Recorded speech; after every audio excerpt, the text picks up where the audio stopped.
पिता के सामने पुत्री दुखी कैसे रह सकती। इसलिए सीते पुत्री करसी जनित्रासा ओ करी हूं जातु धान करना। मैं आ रहा हूं, घबराओ नहीं।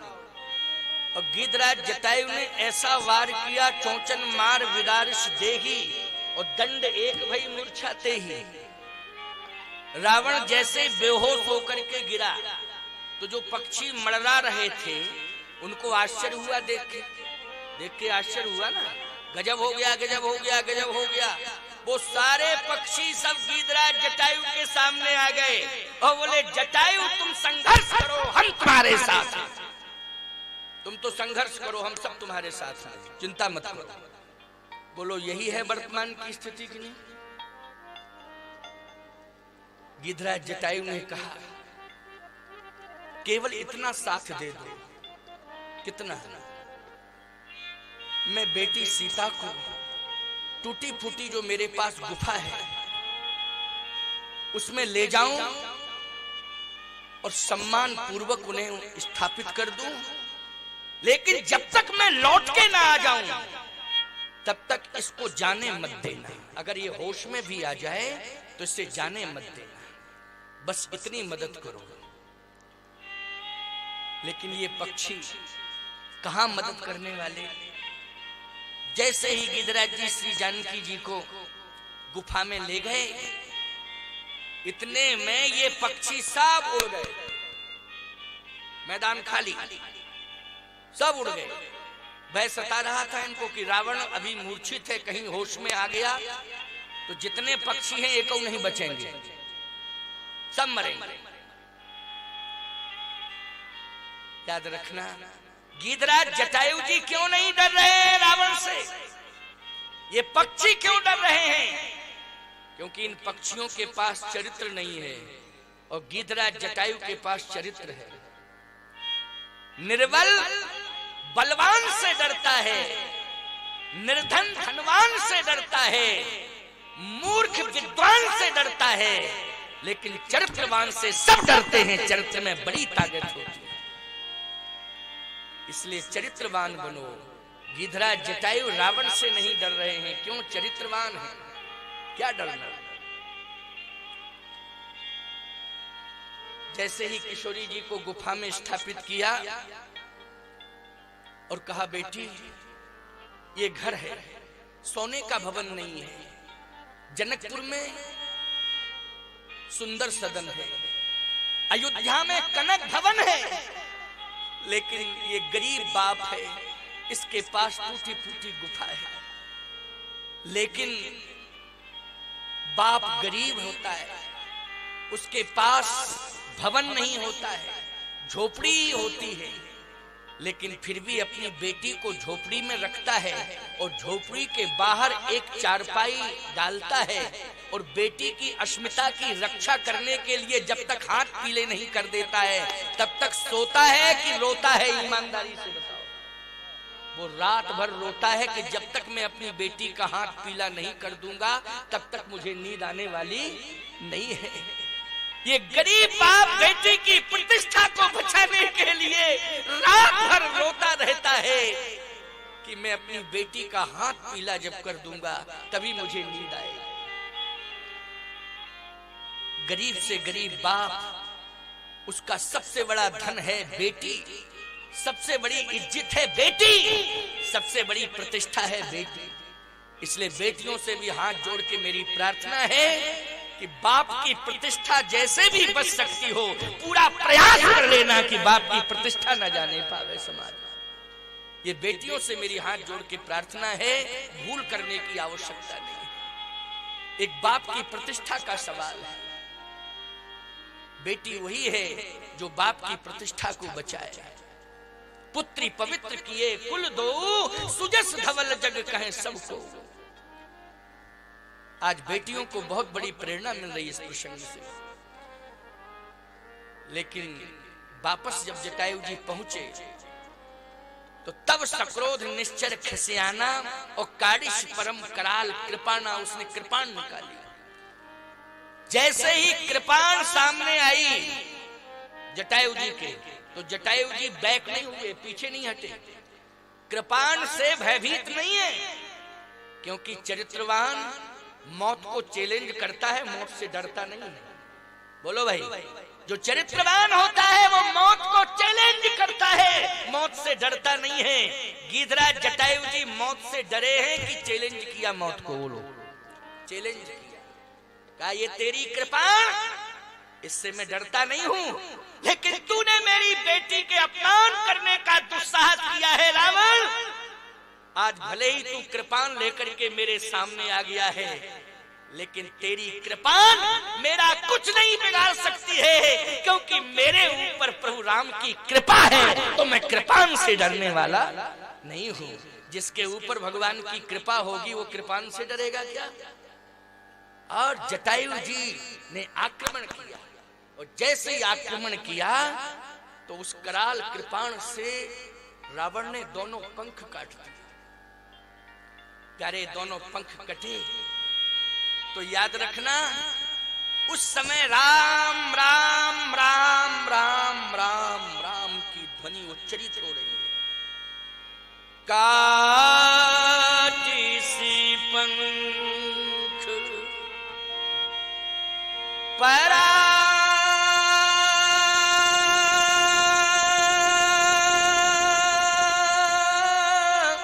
खग धरनी, सुमिरी राम कर अद्भुत करनी। सुमिर राम कर अद्भुत करनी। राम राम राम राम कह के गिर पड़े धरती पर। जैसे राम राम राम राम कह के धरती पर गिरे, श्री किशोरी जी ने आवाज सुन ली। देखो, बाप की आवाज करुण पुकार को बेटी सुनती है। बेटा बाद में सुनता है कि नहीं सुनता, लेकिन बेटी जरूर सुनती है। इस बात पर भरोसा कर लो। जून के महीने में तुम चारपाई डाल के अपने घर के बाहर एक वृक्ष की छाया में लेटे हो, ठीक है ना? जून के महीने में तुमने अपने बेटे से कहा कि मैं बूढ़ा हो गया हूं, तू भी मेरे बगल में लेट जा।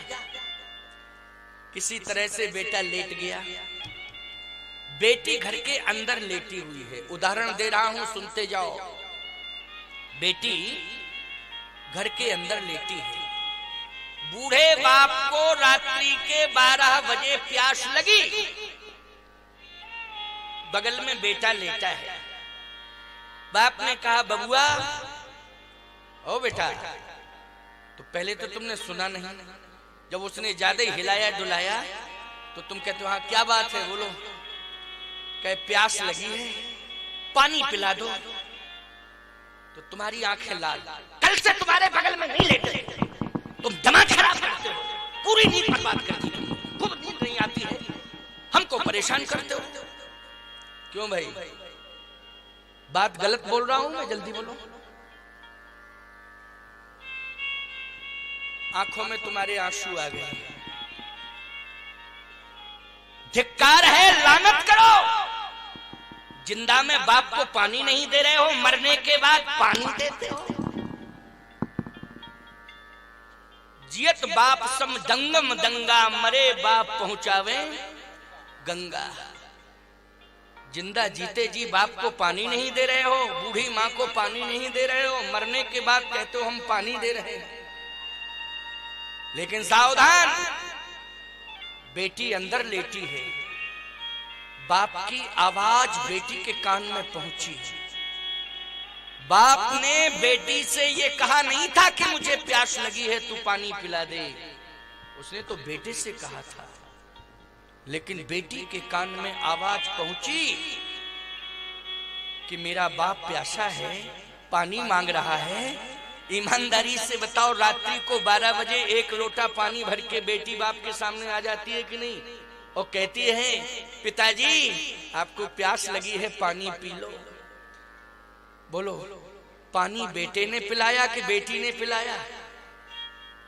बेटी जिंदा में पानी पिलाती है और बेटा मरने के बाद पानी।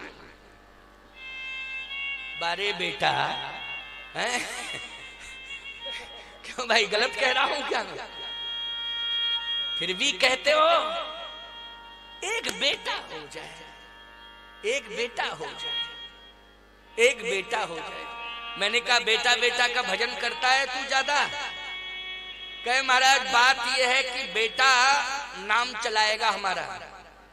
हमने कहा अच्छा बेटी? बोले बेटी तो दूसरे के घर में पहुंच जाएगी, उसका विवाह कर दूंगा, वो दूसरे कुल खानदान में पहुंचेगी। अच्छा, और बेटा? बोले बेटा हमारा नाम चलाएगा। हमने कहा तुम मरोगे और त्रयोदशी नहीं हो पाएगी, तहसील में एप्लीकेशन दे देगा बेटा कि इनका नाम काट के हमारा नाम चढ़ाया जाए। क्यों महंत जी गलत कह रहा हूं? एप्लीकेशन बेटी देती है कि बेटा? जल्दी बोलो। बेटा देता है। देता है कि नहीं? अब कानून कुछ अदल बदल रहे हैं, ये अलग बात है, लेकिन नियम तो यही रहा है कि नहीं रहा है कि बाप का नाम काट के मेरा नाम चढ़ाया जाए। नाम चलाया है कि नाम कटाया है उसने? इसलिए मैं कहता हूं बेटी जिसको मिल गई है उसी दिन उसके घर में यज्ञ का भूमि पूजन हो गया है प्यारे। उस घर में यज्ञ जरूर होगा। बोलो होगा कि नहीं? जिस दिन पैदा हुई उसी दिन यज्ञ का भूमि पूजन हो गया। हो गया कि नहीं हो गया? कि इस घर में यज्ञ जरूर होगा। और बेटा जिस दिन पैदा होता है उस दिन बाजे बज गए। क्यों बज गए बाजे कि नहीं? क्योंकि बेटा पैदा होता तो बाजे बजते हैं कि नहीं हैं? तो इसका मतलब क्या है कि बेटा आ गया घर के, बाजे बज गए। समझ लो। और जिस दिन बेटी पैदा हुई बोलो यज्ञ का भूमि पूजन हो गया कि नहीं हो गया? यज्ञ का भूमि पूजन हो गया। ये संत महात्मा जो बैठे हुए हैं निश्चित रूप से मां की तपस्या है।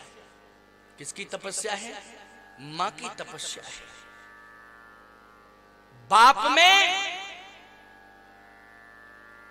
धर्म के प्रति आस्था न रहे, बाप में धर्म के प्रति आस्था भले ही न रहे, लेकिन मां कयाधु बन करके भक्त प्रहलाद को जन्म दे देती है प्यारे, जो भगवान को प्रकट कर देता है। बोलो कर देता है कि नहीं? इसलिए मां में बड़ी ताकत होती है, बड़ी क्षमता है। आज गिरिराज जटायु जी पृथ्वी पर पड़े हैं। सीता जी ने कहा, किशोरी जी ने कहा कि मैं ये पूछ रही हूं कि उनका क्या हुआ जटायु जी महाराज का। मैंने अभी अभी सुना है समुद्र के किनारे चर्चा हो रही थी। क्या चर्चा हो रही थी? बोले अंगद जी कह रहे थे, कही अंगद विचार मन माही,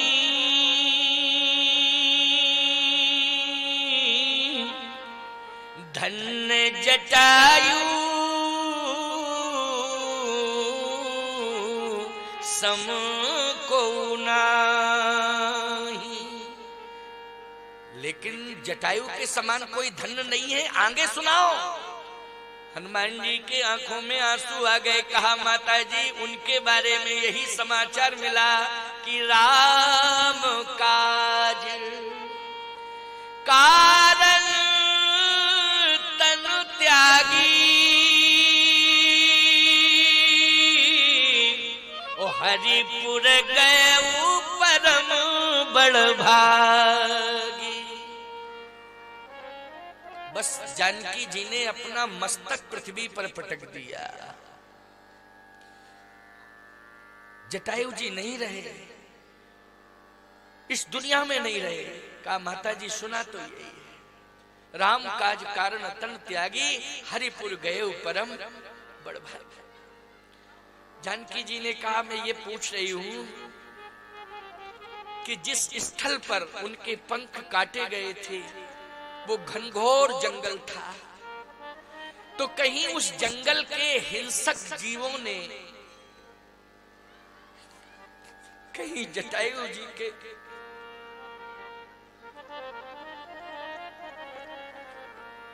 शरीर को छत विच्छित तो नहीं किया?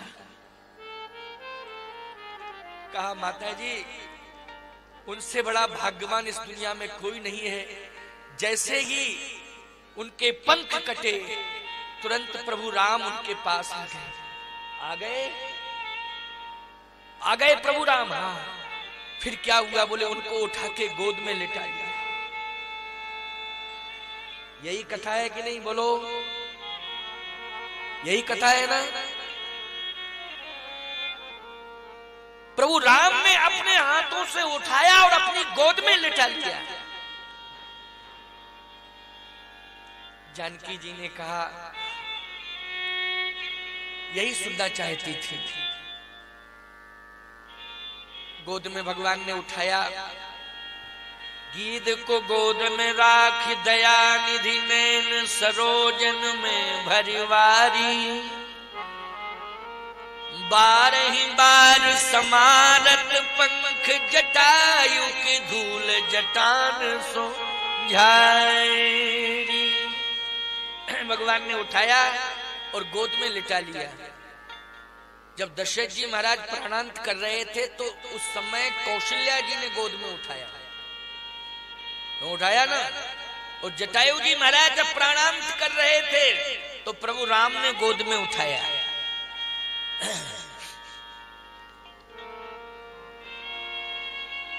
जब आपकी मृत्यु हो उस क्षण आप पत्नी की गोद में हो कि परमात्मा की गोद में? क्या चाहते हो? बोलो। परमात्मा की गोद में। परमात्मा की गोद में ले कहने ही क्या? महाराज दशरथ भी चाहते थे कि राम की गोद मिल जाए मुझे, लेकिन जैसे कहते थे राम तो राम जी थोड़ा सा आगे बढ़ जाते थे। काम आगे बढ़ जाते थे कि नहीं? और जटायु जी कहते थे राम तो राम जी पास आ जाते थे। और दशरथ जी कहते थे राम तो राम जी दूर चले जाते थे। ज्यों ज्यों कहा राम त्यों त्यों राम जी बढ़ते गए। और गीधराज जटायु ने ज्यों ज्यों कहा राम त्यों त्यों गीधराज जी के पास राम जी पहुंचते गए। बोलो पहुंचते गए कि? और पहुंच ही गए। पहुंच गए, उठा लिया, गोद में लिटा लिया। गीध को गोद में राख दया निधि नैन सरोजन में भरवारी, बारही बार समारत पंख जटायु के धूल जटान सो झारी, कर सरोज सिर पर भगवान ने अपना हाथ उठाया। पहले तो भगवान ने लक्ष्मण जी से कहा कि लक्ष्मण बहुत ज्यादा रक्त निकल रहा है, पहले तो रक्त बंद करना है। तो लक्ष्मण जी ने कहा कि रक्त बंद कैसे होगा? का एक काम करो लक्ष्मण, जंगल से कोई जड़ी बूटी लाओ और वो जड़ी बूटी ऐसी लाना कि जिसको लगाने से रक्त बंद हो जाए। लक्ष्मण जी बोले प्रभु जंगल में पूरा भ्रमण कराऊं, खोजूं, लेकिन जंगल में कोई ऐसी बूटी नहीं मिलेगी कि जिससे रक्त बंद हो जाए। क्यों नहीं मिलेगी ऐसी बूटी? कहे सरकार ऐसी बूटी तो आपके हाथ में है, जंगल में नहीं है। मालूम है हमारे हाथ में तो कोई बूटी नहीं है। लक्ष्मण जी ने कहा सरकार आपके हाथ में ऐसी बूटी है कि जिस बूटी के प्रयोग से त्रैताप दूर हो जाते हैं। त्रैताप होते हैं ना, 3 ताप, दैहिक, दैविक और भौतिक। अच्छा बोलो संसार में कोई ऐसी बूटी बताओ जिससे तीनों ताप नष्ट हो जाते हो? जल्दी बोलो, है कोई ऐसी बूटी? किसी वैद्य के पास हो तो बताओ जरा। नहीं है। केवल एक परमात्मा के हाथ में ऐसी बूटी है कि दैहिक दैविक भौतिक ये जो तीन ताप है, ये त्रय ताप से व्यक्ति मुक्त हो सकता है। ये परमात्मा के हाथ की ताकत। लक्ष्मण जी ने कहा सरकार आप हाथ रखिए। तो तुलसीदास जी से पूछा गया कि ये सत्य है? तुलसीदास जी बोले बिल्कुल सत्य है। शीतल सुखद छाही जही कर की, शीतल सुखद छाही जही कर की, मेटत पाप ताप माया, निस्वा सरितहि कर सरोज की, चाहत तुलसीदास छाया। तुलसीदास जी कहते हैं भगवान के हाथ में ये ताकत है कि दैहिक दैविक भौतिक ये तीनों ताप नष्ट हो जाते हैं प्रभु का हाथ जिसके ऊपर आ जाए। लक्ष्मण जी ने कहा आप रखिए तो थोड़ा हाथ रखिए। कर सरोज सिर पर शिव कृपा सिंधु रघुवीर, निरख राम छवि धाम मुख विगत भई सब पीर। जैसे भगवान ने हाथ रखा सारी पीड़ा चली गई। जैसे पीड़ा गई नेत्र खुल गए, भगवान का दर्शन हो रहा है। गिरिराज जटायु ने कहा तुम कौन हो? तो गद गद होए बोले प्रभु मैं ही हूं वह राम, गिरिराज देखो तुम्हें करता राम प्रणाम। हे गिरिराज जी महाराज ये राम प्रणाम कर रहा है, राम का प्रणाम स्वीकार करो। राम जिस राम का मैं स्मरण कर रहा हूं वही राम। तो गोस्वामी जी ने कहा सुमरत राम चरण चिन्ह रेखा, आगे परा गीधपति देखा, सुमरत राम चरण चिन्ह रेखा। बोले ये राम राम वाणी से कह रहा, लेकिन फिर सुमरत राम चरण चिन्ह रेखा, राम जी के चरणों में जो रेखाएं हैं उनका स्मरण कर रहा। कहे क्यों राम राम पहले कह रहे थे? गिरिराज जटायु बोले बात यह है कि राम राम तो हम कह रहे थे, लेकिन मैंने देखा कि राम राम कहने वालों की बड़ी लंबी भीड़ है। तो जो राम पहले से बोल रहा होगा राम उसके पास जाएंगे, है ना? तो फिर आप राम राम लेने वालों की भीड़ ज्यादा थी, तो आप एक काम करते क्या? राम जी के चरणार बिंदों का ध्यान करते। गिरिराज जटायु ने कहा मैंने ये सोचा श्री रामभद्र जी के चरणार बिंदों में भी ध्यान करने की कोशिश की, लेकिन चरणों में भी भीड़ लगी थी ज्यादा। पद राजीव बरन नहीं जाही, मुनि मन मधुप बसई जिन माही। बड़े बड़े अमलात्मा बिमलात्मा हंस परमहंस भगवान के चरणों में बैठते जा रहे थे, स्थान लेते जा रहे थे, जगह खाली नहीं थी, चरण भी भरे हुए थे। तो फिर गिरिराज जटायु ने कहा कि मैंने फिर विचार किया कि चरण रज ले लूं, चरण रज का ध्यान करूं। चरण में भीड़ है तो रज तो फुर्सत में होगी। तो जैसे ही मैंने रज लेने की कोशिश की तो अहिल्या कह रही थी हमें दे दो। तो पहले अहिल्या लाइन में लगी थी, वो रजई मांग रही थी, चरण कमल रज चाहती कृपा करो रघुवीर। तो अहिल्या ने रज ले ली और फिर मैंने सोचा कि थोड़ी बहुत बचेगी जरूर, तो आगे और ध्यान किया तो जो बची उची रज थी वो गंगा के किनारे केवट ने धो के। क्यों भाई?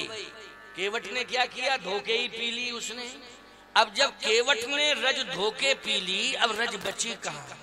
मैंने सोचा कि चरण में जो रेखाएं हैं वो रेखाएं अभी खाली हैं, उनका ध्यान करना चाहिए। सुमरत राम चरण चिन्ह रेखा। भगवान ने कहा गीधराज जटायु जी मैं आ गया हूं और आज मैं आपको पिता मान रहा हूं, मुझे पुत्र के रूप में आप स्वीकार करें। गिरिराज जटायु ने कहा नहीं, मैं जाना चाहता हूं, बस आपके लिए ही रुका था, आपके लिए रुका था। वैसे तो मैं चला जाता लेकिन आपके लिए रुका था। मौत तो बहुत पहले आ गई थी लेकिन मैंने रोक दिया उसको। एक बात आपको और बताएं, जो चरित्रवान होता है उसकी इच्छा मृत्यु होती है, इच्छा मृत्यु। आप कहो भीष्म पितामह भी तो चरित्रवान थे, लेकिन उनको तो 6 महीने तक बाणों की सैया पे लेट के मौत का इंतजार करना पड़ा। तो विद्वानों का मत है कि वो उत्तरायण सूर्य का इंतजार कर रहे थे कि उत्तरायण सूर्य का हमें दर्शन हो जाए, हम तब महाप्रयाण करें। मैं एक बात कहता हूं, भगवान जिसके सामने हो उसे उत्तरायण और दक्षिणायन पर विचार नहीं करना चाहिए। बोलो भैया, जब भगवान ही सामने है फिर उत्तरायण, जब रामाई जी खड़े हैं, भगवान कृष्ण खड़े हैं, तब उत्तरायण और दक्षिणायन का क्या विचार करना। सन्मुख होए जीव मोहे जबहि जन्म कोटि अघनासै तबहि। क्या उत्तरायण और दक्षिणायन पर विचार करना था। लेकिन याद रखो, इच्छा मृत्यु का वरदान प्राप्त करने वाले भीष्म पितामह को 6 महीने तक मौत का इंतजार करना पड़ा और बाणों की सैया पे लेट करके मौत का इंतजार करना पड़ा। बोलो करना पड़ा कि नहीं। सैया भी बाण की। यहाँ गीधराज जी को सैया कौन सी मिली बोलो। भगवान की गोद की सैया मिली कि नहीं मिली है। भगवान की गोद की सैया मिली। ये चरित्रवान रामचरितमानस का गीत, जिसे मृत्यु के समय भगवान की गोद की सैया मिली। तकिया भी लगाया तो भगवान ने अपना हाथ लगा दिया। बोलो लगा दिया कि नहीं। और भीष्म रो रहे थे कि मुझे तकिया चाहिए। भगवान ने कहा मार दो बाण। बाण आ गए, तकिया लग गया। तकिया बाण का क्यों भैया, प्यास लगी तो बाण ने ही जल निकाला। क्यों, वहां बाण प्राण नहीं छोड़ने दे रहा है, बाण पीछे पड़ा, भीष्म के पीछे बाण पड़ा। लेकिन सही बताओ, आज गीधराज जटायु के पीछे निर्वाण, निर्वाण आज निर्वाण ही हो रहा है कि नहीं हो रहा है। मृत्यु के समय कितना बढ़िया निर्वाण कि गोद मिल गई। और सुनो मेरी बात, भीष्म रो रहे थे और जटायु जी हंस रहे थे। मृत्यु के समय जटायु जी हंस रहे थे और भीष्म पितामह रो रहे थे और मन ही मन भगवान कृष्ण हंस रहे थे। हंस रहे थे कि नहीं। और यहाँ गीधराज जी रो रहे, हंस रहे थे और भगवान राम रो रहे थे। रो रहे थे कि नहीं। जल भरी नयन कहत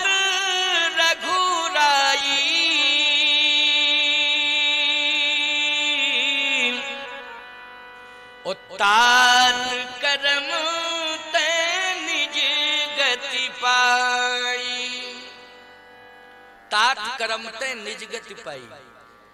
भगवान कह रहे हैं कि मेरा कोई एहसान नहीं है, आपने जो कर्म किया है उस कर्म के परिणाम स्वरूप आज आपको गति मिल रही है। बोलो किसके परिणाम स्वरूप गति मिली, जल्दी बोलो। कर्म के कारण, जो आपने कर्म किया। इसका मतलब है कि भीष्म पितामह का कर्म बिगड़ गया था और गीधराज जटायु का कर्म संभल गया था। कर्म को संभालने की कोशिश करो, कर्म बिगड़ने ना पावे। कर्मानुसार आपकी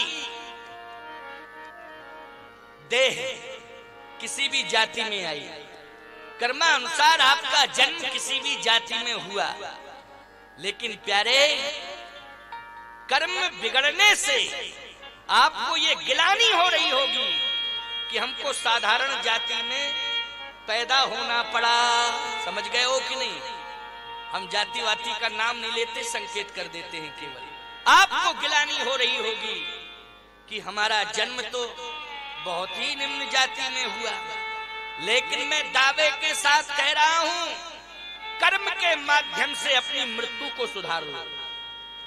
कर्म के माध्यम से अपनी मृत्यु को सुधार लेना प्यारे। मैं दावे के साथ कह रहा हूं, महाराज दशरथ ने तपस्या करके राम को पुत्र के रूप में प्राप्त किया था, लेकिन गीधराज जटायु ने सत्कर्म करके राम को पुत्र के रूप में प्राप्त कर लिया। बोलो ये सत्कर्म की विशेषता है। बोलो गीध अधम खग आमिष भोगी, गति दीनी जो जाचत जोगी। बोलो अधम पक्षी है कि नहीं? ऐसी निम्न जाति में पैदा हुआ कि सड़ा मांस खाता है गीध। गीध जाति में गीध क्या करते हैं? सड़ा ही मांस तो खाते हैं। बोलो निम्न जाति में, लेकिन गति दीनी जो जाचत जोगी। एक और बढ़िया बात आपको बताएं इसी क्रम में, क्योंकि क्रम आगे का बढ़ता जा रहा है। मैंने आपको ये बताया था कि मैं किष्किंधा कांड तक पहुंचूंगा और किष्किंधा कांड में कथा को विश्रामित करूंगा। अरण्य कांड चल रहा है। कौन सा कांड? अरण्य कांड चल रहा है। और गीधराज जी की मृत्यु का स्वरूप कथा क्रम में वर्णित हो रहा है कि नहीं? आप जानते हो पक्षी जाति में अधम पक्षी होता है गीध, लेकिन प्यारे पशु जाति में मैं पावर पशु कपि अति कामी। क्यों भाई? ये सुग्रीव जी ने खुद कहा है, मैं पावर पशु कपि अति कामी। मैं वानर हूं, पशु योनि में हूं, पावर पशु। लेकिन याद रखना, सुग्रीव जी तो भगवान के सखा बन गए, लेकिन बाली को भगवान ने अपना धाम दिया कि नहीं दिया? राम बाली निज धाम पठावा। ना तो गीधराज जी जाना चाहते हैं भगवान के धाम और ना बाली जाना चाहता है भगवान के धाम, लेकिन दोनों को भगवान ने अपना धाम दिया कि नहीं दिया? गीधराज जी भी भगवान के धाम नहीं जाना चाहते थे। वो ये कह रहे थे कि सरकार बस आप आ गए, सीता की सुध आपको सुनाना चाहता था, अब मैं जा रहा हूं। भगवान बोले नहीं नहीं, अब मैं जाने नहीं दूंगा, जाने नहीं दूंगा। हंस रहे थे गीधराज जी महाराज। जल भरी नयन कहत रघुराई, तात करम ते निज गति पाई। तन तज तात जाहू मम धामा, ओ देहो काहे तुम पूर्ण काम। हंसते हंसते कहने लगे, अब मैं जा रहा हूं। लक्ष्मण जी बोले, एक बात समझ में नहीं आ रही भैया। क्या?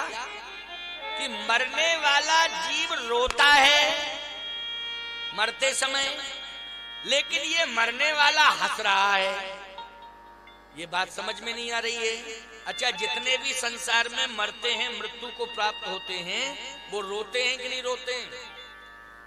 कर्मों को देख देख के रोते हैं, समझ समझ के रोते हैं। लेकिन गीधराज जी महाराज हंसते हंसते प्राण त्यागने जा रहे हैं, हंसते हंसते। लक्ष्मण जी ने कहा, ये आश्चर्य हो रहा है।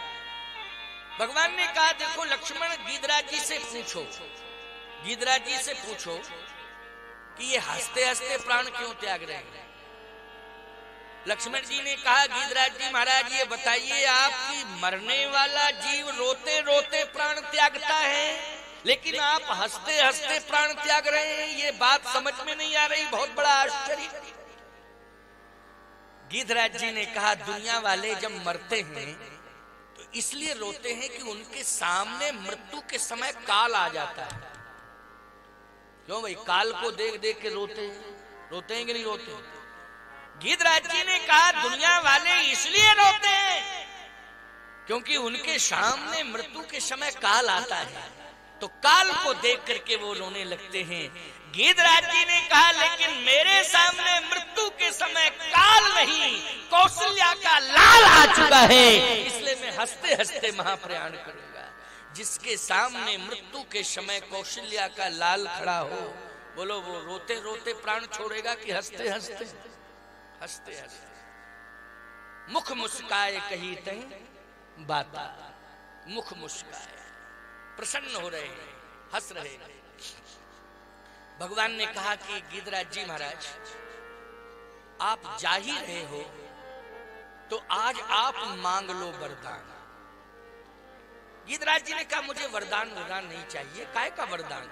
कहे नहीं, वो कार्य आपने किया है कि उसके बदले में दूंगा जरूर, और जो मांगोगे सो दे दूंगा। गिरिराज जी ने कहा कि मैंने कर्म किया है, लेकिन कर्म के बदले में कुछ पाने की इच्छा नहीं रखी। सत्य तो ये है। अच्छा बोलो, बेटी को बाप देता है कि बेटी से कुछ लेने की अपेक्षा करता है? बोलो, देता ही है वो, अपेक्षा तो कुछ करते ही नहीं है, देता ही रहता है, लेकिन लेने की कोई अपेक्षा नहीं। मैंने तो दिया है, मेरा कर्तव्य था जो मैंने किया, कर्तव्य किया है। दिया क्या है? मैंने तो कर्तव्य किया है, देने के लिए तो मेरे पास कुछ नहीं था, कर्तव्य किया है मैंने। और हे प्रभु, देने के लिए कुछ नहीं, प्राण थे तो अब प्राण भी दे रहा। भगवान ने कहा कि प्राण तो मैं बचा लूंगा। गिरिराज जी ने कहा नहीं, अब प्राण रखने की जरूरत नहीं है। तो फिर मांग तो लो कुछ भी, मेरी इच्छा है कि आप मांगो। गिरिराज जटायु ने कहा देखो, देना है और मैं मांगूंगा, जो मांगूंगा वो दे दोगे? कहे नहीं नहीं नहीं, मांगोगे मैं दूंगा। तो फिर सावधान, अब मैं मांग रहा हूं, मांगो। अविरल भगति मांग, अविरल भक्ति दो। कौन सी भक्ति? अविरल। लक्ष्मण जी बोले अविरल क्या है? अविरल का अर्थ हम नहीं समझ रहे। भगवान बोले बहुत बड़ी बात मांग ली, बहुत बड़ी बात कह दी, इससे बड़ी बात और क्या होगी? लक्ष्मण जी बोले भक्ति तो बहुत सुनी, लेकिन अविरल भक्ति क्या है? अविरल भक्ति। भगवान बोले अविरल भक्ति का अर्थ ये है, समझते जाना, बहुत बढ़िया बात है समझना। अविरल भक्ति का अर्थ ये है कि जैसे जल में अविरलता, निरंतरता, जल जो प्रवाहित होता है, निरंतर प्रवाहित होता है, उसमें अविरलता होती है। क्यों भाई होती है ना अविरलता? क्योंकि उसमें कोई रुकावट ही नहीं है, वो निरंतर प्रवाहित रहता है। उसी को अविरल प्रवाह कहते हैं। क्या कहते हैं? अविरल प्रवाह। लक्ष्मण जी बोले ये तो मैं समझ गया कि जल का उदाहरण आपने दिया कि जल जो प्रवाहित होता रहे उसमें निर्मलता रहती, अविरलता रहती है। हम ये नहीं समझ रहे कि अविरल भक्ति क्या है। भगवान बोले अविरल भक्ति यही है कि जैसे जल सदा प्रवाहित रहे, रुके न कभी, ऐसे जीव निरंतर परमात्मा के साथ रहे, कभी एक पल एक क्षण के लिए भी ब्रह्म से विलग न हो। और वो ताकत किसमें है? अविरल भक्ति में। बिल्कुल निरंतरता बनी रहे, जहां जहां ब्रह्म वहीं वहीं जीव, जहां जहां जीव वहीं वहीं ब्रह्म। जीवात्मा और परमात्मा कभी एक पल एक क्षण के लिए भी विलग न हो। ऐसी निरंतरता बनी रहे, निरंतरता बनी रहे। मैं आपसे कभी एक पल एक क्षण भी अलग ना रहूं, आप मुझसे एक पल एक क्षण भी अलग ना रहें, विलग ना रहें। अगर देना है तो यही दे। लक्ष्मण जी बोले ये तो बहुत बड़ी समस्या है। पहली बात तो एक इन्हें लंका ही ले जाना पड़ेगा और फिर वापस अयोध्या लाना पड़ेगा, और फिर जहां जहां भी मैहर में सत्संग होगा तो वहां भी ले जाना पड़ेगा।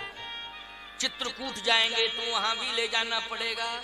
जहां जहां भी सत्संग होगा, भक्त बुलाएंगे, तपस्या के द्वारा बुलाएं, चाहे यज्ञ अनुष्ठान के द्वारा बुलाएं, चाहे किसी दिव्य सीताराम विवाह महोत्सव के माध्यम से बुलाएं, बोलो भाई जाना पड़ेगा कि नहीं?